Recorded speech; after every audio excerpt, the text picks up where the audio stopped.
أقوال المشاهير عن الكرد: أن كنت كرديا فاسمع ما يقال عنك، وإذا لم تكن كرديا فاسمع ما يقال عنهم. قال هتلر: أعطني جندي كردي وسلاح ألماني وسوف أجعل أوروبا تزحف على أناملها.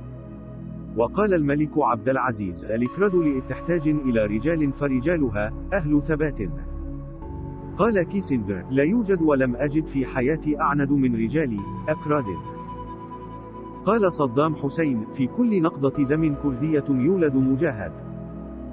إضاف العقيد القذافي قائلا: النيوساند نضال الكراد ليس من قبيل معارضة الدول العربية أو إيران أو تركيا، بل لأن الكراد يشكلون أمة لها أرضها، وينبغي أن تكون مثل هذه لامة حليفة للدول العربية وإيران وتركيا.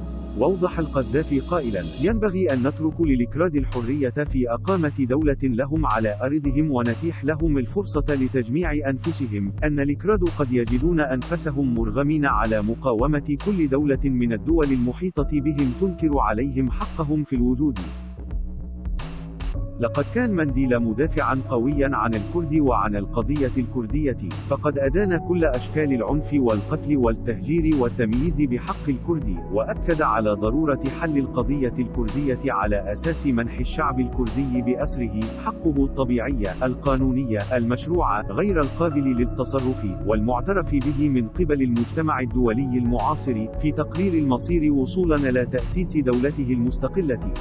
من كان يصدق أن إنسانا من أقاصي أفريقيا يحلم برؤية كردستان محررة قبل وفاته، أن عظمة مانديلا تكمن في شعوره بأن كل وطن أو شعب مستعبد هو وطنه وشعبه. لقد قال ذات مرة: إنني وقد لا أري في حياتي كردستان محررة، ولكن بالتأكيد الأجيال التي ستأتي سترى ذلك.